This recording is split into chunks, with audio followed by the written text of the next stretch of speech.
Hello दोस्तों, स्वागत है आपका हमारे यूट्यूब चैनल उत्तराखंड ज्ञान व जीवन में। उत्तराखंड जिला सीरीज को आगे बढ़ाते हुए आज से हम स्टार्ट करेंगे गढ़वाल के ज़िले।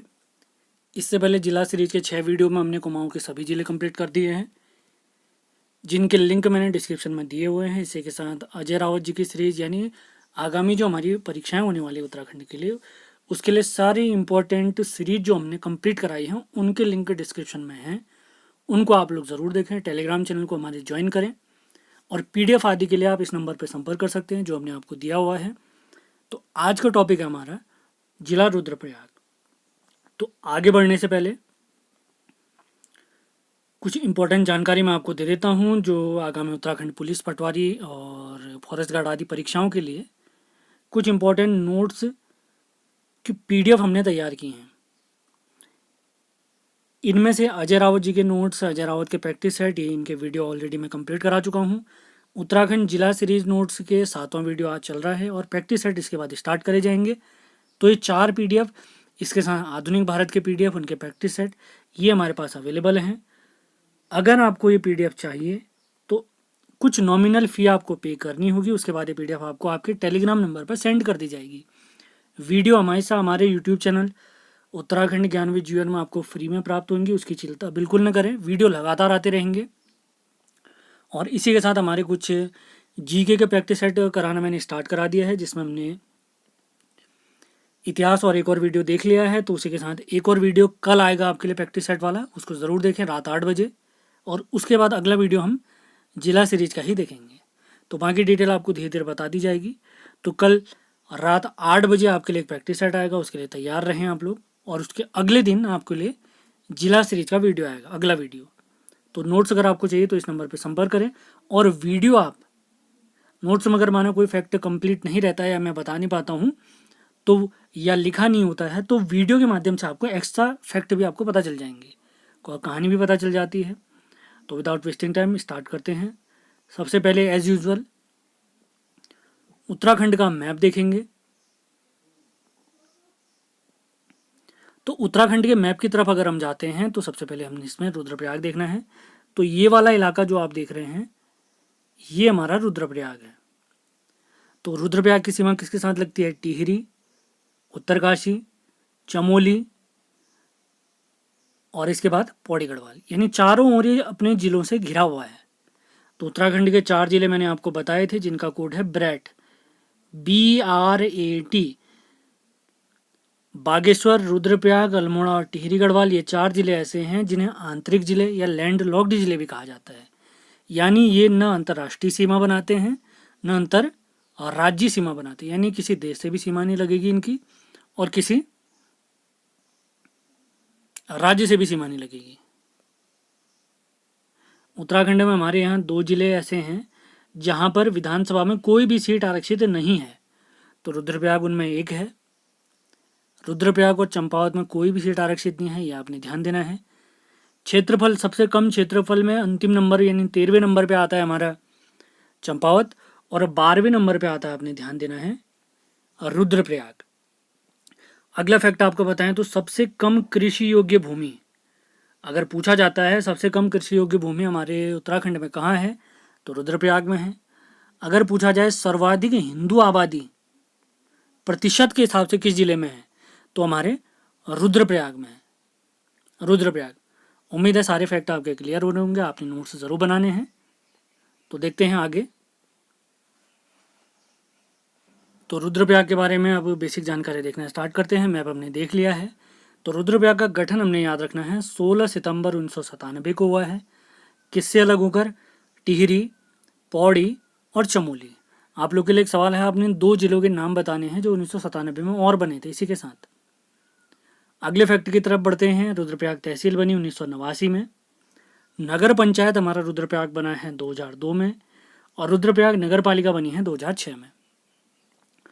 रुद्रप्रयाग के अन्य नाम देखते हैं। पुनाड़, रुद्रावर्त, महाभारत में इसको रुद्रावर्त भी कहा गया है, रुद्रावर्त कहा गया है। अगला फैक्ट देखते हैं जो कि अभी थोड़ी देर पहले मैंने आपसे डिस्कस किया हुआ था। क्षेत्रफल में अगर पूछा जाता है, क्षेत्रफल में कौन सा स्थान है हमारे रुद्रप्रयाग का, तो क्षेत्रफल में उत्तराखंड का इसका स्थान है 12वां। 13वें नंबर पे है सबसे कम क्षेत्रफल वाला जो हमारा जिला है वो चंपावत है, और उससे थोड़ा ज़्यादा है किसका, रुद्रप्रयाग का। अगर पूछा जाए कितना है क्षेत्रफल स्क्वायर किलोमीटर में, तो 1984 स्क्वायर किलोमीटर। अगला फैक्ट देखते हैं, यह 4 जिलों से घिरा हुआ है, अभी थोड़ी देर पहले मैप में दिखाया था हमने आपको। टिहरी, पौड़ी, चमोली और उत्तरकाशी से सीमा साझा करता है। यहाँ के प्रमुख बुग्याल देखते हैं, कसनी खर्क बुग्याल जो मधमहेश्वर के पास है, बर्मी बुग्याल, इसके बाद आता है चोपता बुग्याल जो कि हमारे तुंगनाथ मंदिर के पास है, भगवान शिव जी का पूजा स्थल। अगला है मनणी बुग्याल। अब देखते हैं कुछ प्रमुख गुफाएं। तो गुफाओं में सबसे पहली है ब्रह्म गुफा और भीम गुफा, ये केदारनाथ के पास है। इसके बाद है कोटेश्वर गुफा जो कोटेश्वर महादेव मंदिर के पास में स्थित है। देखते हैं रुद्रप्रयाग की प्रमुख झीलों के बारे में जानकारी। तो प्रमुख झीलों में सबसे पहली झील है चौराबाड़ी झील, जिसके अन्य नाम प्राप्त होते हैं सरवदी ताल, सरिया ताल, गांधी सरोवर। चौराबाड़ी ताल को गांधी सरोवर इसी वजह से कहते हैं क्योंकि 1948 में गांधी जी की अस्थियां यहाँ भी विसर्जित की गई थी। संपूर्ण भारत के प्रमुख स्थलों पर महात्मा गांधी के अस्थियों को विसर्जित किया गया था, जिसमें रुद्रप्रयाग की चौड़ाबाड़ी ताल भी थी। अगली ताल देखते हैं देवरिया ताल, जिसका पुराणों में नाम प्राप्त होता है इंद्र सरोवर। इसके बाद अगली ताल आती है बासुकी ताल जो कि टिहरी और रुद्रप्रयाग में फैली हुई है, जिसके पानी का रंग है लाल। अगली ताल देखते हैं बदाणी ताल, उसके बाद है सुखदी ताल, उसके बाद है भैंक ताल जो कि अंडाकार है।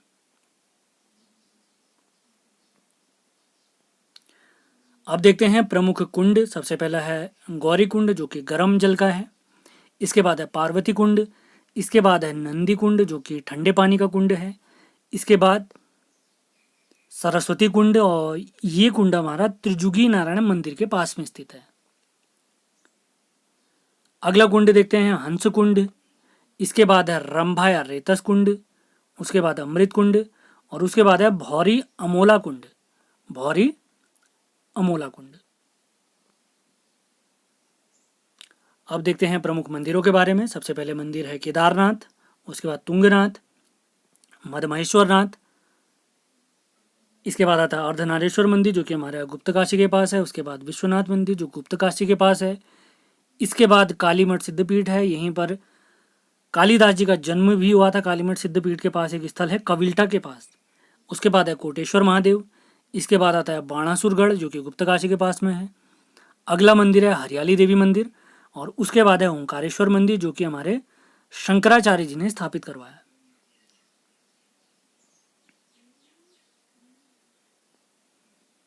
नाला का बौद्ध स्तूप भी हमारे रुद्रप्रयाग में ही स्थित है। प्रमुख ग्लेशियर अगर देखें अपने रुद्रप्रयाग के, तो ये आते हैं केदारनाथ और चौराबाड़ी। बहुत सारे इंपॉर्टेंट फैक्ट्स भी आपको कराए जाएंगे, तो लगातार सेशन फॉलो करते रहना है। अब प्रमुख जानकारी देखते हैं सबसे फेमस मंदिर हमारे केदारनाथ मंदिर के बारे में। शिव जी के 5 प्रमुख पूजा स्थल हैं हमारे पिथौरागढ़ में, जिनको पंच केदार कहा जाता है। उन पंच केदारों में प्रथम केदार है केदारनाथ मंदिर। इसका निर्माता माने जाते हैं राजा जन्मेजय जो कि पांडव वंश के थे। महाभारत के वन पर्व में इसे भृंगतुंग कहा गया है, और ये मंदिर हमारा 12 ज्योतिर्लिंग में एक माना जाता है। शिव जी के जो 12 ज्योतिर्लिंग हैं उनमें एक ज्योतिर्लिंग इसे भी माना जाता है। यहाँ पर शिव जी के पृष्ठभाग की पूजा होती है। शिव जी ने जब महाभारत के दौरान पांडवों से नहीं मिलना चाहते थे शिव जी, तो उस समय उन्होंने बैल का रूप धारण किया था। तो जिन जिन स्थलों में हमारे उत्तराखंड में शिव जी के अंग प्रकट हुए थे, उन्हीं स्थलों को हमने पंच केदार कहा है। तो यहाँ पर केदारनाथ के पास पृष्ठ वाला भाग दिखाई दिया, यहाँ पर इसी अंग की पूजा होती है, पृष्ठ यानी पीठ वाले भाग की। इस मंदिर का जीर्णोद्धार आदिगुरु शंकराचार्य जी ने करवाया है। इस मंदिर की शैली कत्यूरी निर्माण शैली है, और ये समुद्र तल से 3584 मीटर की ऊंचाई पर है। अगला फैक्ट देखते हैं, यह मंदिर भरतखंड, खर्चाखंड और केदारनाथ शिखरों के मध्य स्थित है। भगवान की पूजा यहाँ पर ब्रह्मकमल पुष्पों से की जाती है, और इस स्थल में भगवान की पंचमुखी मुद्रा भी स्थित है। मंदिर के निर्माण में भूरे रंग के पत्थरों का प्रयोग किया गया है, काफी महत्वपूर्ण फैक्ट। जबकि गर्भगृह में यानी जो मुख्य पूजा स्थल है वहां पर ग्रेनाइट शिला है जो कि त्रिकोणाकार है। मंदिर के पुजारी रावल पुजारी हैं जो कि मैसूर यानी कर्नाटक के जंगम ब्राह्मण होते हैं। मंदिर के पुजारियों का निवास स्थान हमने ध्यान रखना है, ऊखीमठ में है, महत्वपूर्ण फैक्ट। भगवान केदार का शीतकालीन पूजा स्थल ऊखीमठ के पास में ओंकारेश्वर शिव मंदिर है। केदारनाथ में एक प्रमुख पर्व भी मनाया जाता है जिसे अन्नकूट उत्सव या भतूज उत्सव भी कहते हैं।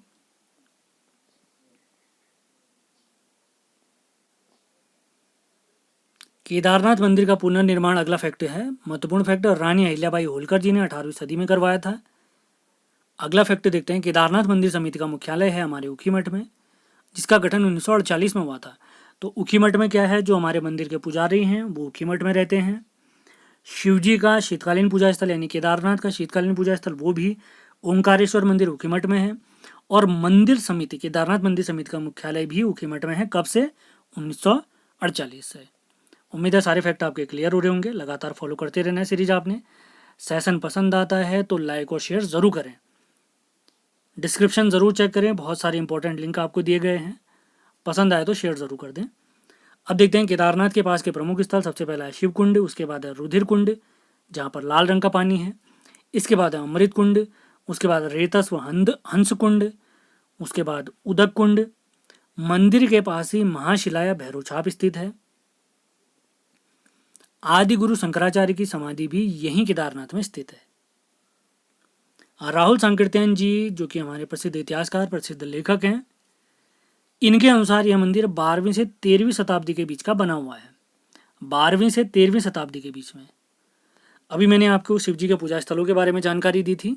तो पंच केदार शिव जी के 5 पूजा स्थल हैं, जिनमें से 3 हमारे रुद्रप्रयाग में स्थित हैं, प्रथम, द्वितीय और तृतीय। और बचे हुए 2 पूजा स्थल रुद्रनाथ और कल्पेश्वर नाथ, जिन्हें चतुर्थ केदार और पंचम केदार कहते हैं, चमोली में स्थित है। तो सबसे पहले आता है केदारनाथ, जिसे प्रथम केदार भी कहते हैं। इसका शीतकालीन पूजा स्थल हमसे पूछें तो हमने ध्यान रखना है ये हमारे ऊखीमठ में स्थित है। दूसरा द्वितीय केदार आता है मदमेश्वर नाथ, ये भी हमारे रुद्रप्रयाग में है। इसका शीतकालीन पूजा स्थल भी ऊखीमठ में है। तृतीय केदार है तुंगनाथ, ये हमारे उत्तराखंड में सर्वाधिक ऊंचाई पर स्थित मंदिर है। इसकी समुद्र तल से ऊंचाई है 3680 मीटर। और इसका शीतकालीन पूजा स्थल अगर हमसे पूछते हैं, ये हमारा मक्कू मठ में है। इसके बाद अगला आता है रुद्रनाथ, जो कि चमोली में है। इसे चतुर्थ केदार कहते हैं और इसका शीतकालीन पूजा स्थल है गोपेश्वर। और चमोली में ही स्थित एक और शिव जी का पूजा स्थल है पंच केदारों में, जिसे पंचम केदार भी कहते हैं। ये वर्ष भर खुला रहता है, इसकी कोई दिक्कत नहीं है, ये आपने ध्यान रखना है। सारे महत्वपूर्ण फैक्ट जो मैं बता रहा हूँ उनको नोट डाउन जरूर करना है। अब बढ़ते हैं आगे। अब मंदाकिनी नदी के बारे में कुछ बेसिक जानकारी देख लेते हैं। मंदाकिनी नदी का उद्गम होता है मद्रांचल श्रेणी चौराबाड़ी ग्लेशियर या चौराबाड़ी ताल के पास रुद्रप्रयाग में। इसकी लंबाई है 72 किलोमीटर। इसका तुलसीदास जी ने नाम दिया है सुरसरी। इसकी सहायक नदियां देखते हैं, मधुगंगा, लस्तर, रावण गंगा और सोनिया बासुकी। तो इस नदी के संगम कुछ प्रमुख स्थलों पर होते हैं, उनके बारे में भी हम पढ़ते हैं। तो मंदाकिनी का संगम जब मधुगंगा के साथ होता है तो वो स्थल है कालीमठ। मंदाकिनी और लस्तर के संगम को कहते हैं, लस्तर नदी के संगम को कहते हैं सूर्यप्रयाग। मंदाकिनी और सोन नदी के संगम को कहते हैं सोनप्रयाग। सोन नदी की जगह पे बासुकी भी आता है, आपने ध्यान रखना है। अगला है मंदाकिनी और धूलगाड़। मंदाकिनी और धूलगाड़ जो नदियों का संगम होता है, ये होता है अगस्त मुनि के पास में, अगस्त मुनि। और मंदाकिनी और अलकनंदा नदी का संगम, जहां पर इनका संगम होता है वहीं पर हमारा स्थल है पंच प्रयागों का एक स्थल रुद्रप्रयाग। तो प्रमुख संगम स्थल कौन कौन से हैं मंदाकिनी के? मंदाकिनी और मधुगंगा का जहाँ पर संगम होता है कालीमठ। मंदाकिनी और लस्तर का जो संगम स्थल है वो सूर्यप्रयाग। मंदाकिनी और सोन या बासुकी नदी के संगम को कहते हैं सोनप्रयाग। मंदाकिनी और धूलगाड़ नदियों के संगम को कहते हैं अगस्त्यमुनि, ये भी रुद्रप्रयाग में है। और पंचप्रयागों में एक जो हमारा रुद्रप्रयाग है, तो यहाँ पर अलकनंदा और मंदाकिनी नदियों का संगम होता है। उम्मीद है सारे फैक्ट आपने नोट डाउन करे होंगे। अब देखते हैं इस चैप्टर से रिलेटेड कुछ अन्य महत्वपूर्ण फैक्ट। तो स्टार्टिंग में मैं आपको बता चुका हूँ, तो सबसे कम कृषि योग्य भूमि रुद्रप्रयाग में। सबसे कम उद्योग अगर पूछे जाते हैं किस जिले में है हमारे उत्तराखंड के, सबसे कम उद्योग अगर पूछता है तो सबसे कम उद्योग हमारे उत्तराखंड में रुद्रप्रयाग में है।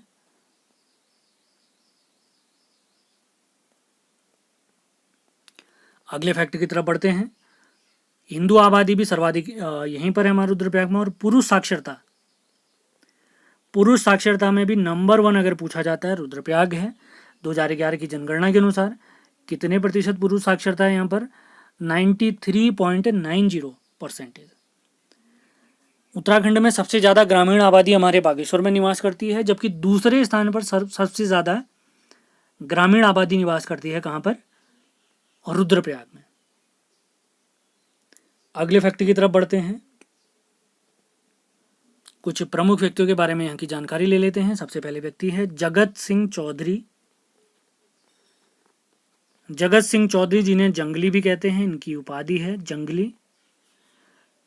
तो मिश्रित कृषि मॉडल दिया था इन्होंने, आपने याद रखना है। मिश्रित कृषि मॉडल किसने दिया था अगर पूछा जाए तो ये हमारे प्यारे जगत सिंह चौधरी जंगली जी ने दिया था। तो इनके प्रयासों के लिए इन्हें सन 2000 में एक पुरस्कार मिला है, इंदिरा गांधी वृक्ष मित्र पुरस्कार, जबकि 2006 में इन्हें पुरस्कार प्राप्त हुआ है आर्यभट्ट पुरस्कार। आर्यभट्ट पुरस्कार।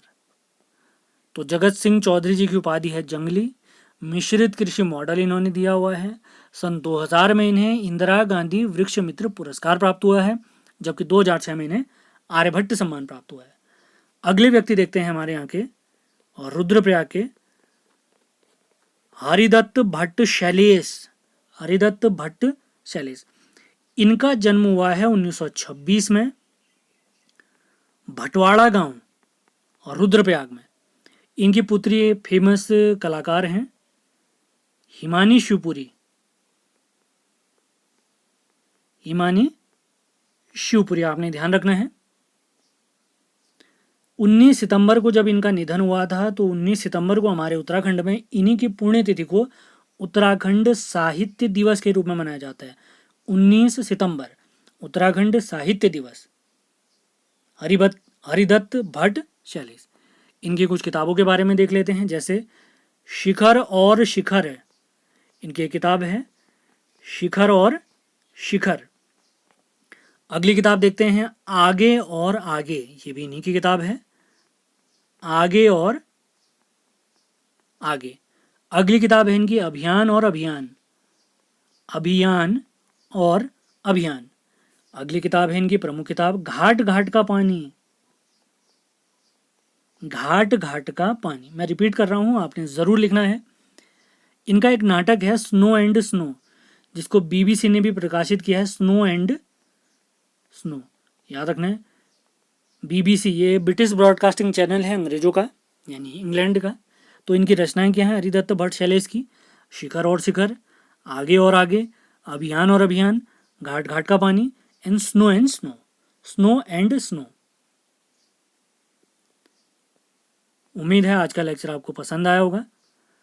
पसंद आया तो इसको लाइक और शेयर ज़रूर करना है, ज़्यादा से ज़्यादा लोगों तक इसको ज़रूर पहुंचाएं और अपनी तैयारियों में लगे रहें। अगले महीने हमारा टेस्ट होने वाला है, आपने याद रखना है।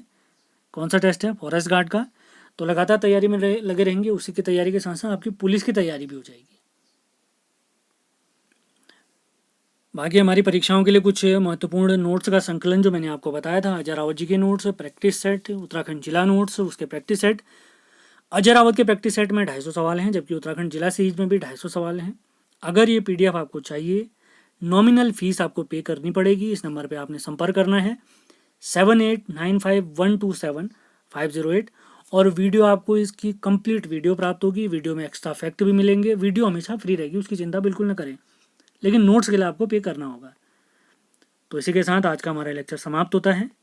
कल हम GK के प्रैक्टिस सेट के साथ आएंगे, उस सीरीज को आगे बढ़ाएंगे। उसके बाद उत्तराखंड जिला सीरीज का अगला लेक्चर यानी 8वीं क्लास हम देखेंगे। तब तक पुरानी क्लास, ये क्लास आप निपटाइए। PDF आपको चाहिए तो इस नंबर पर संपर्क करें। तो मिलते हैं अगले वीडियो में। धन्यवाद।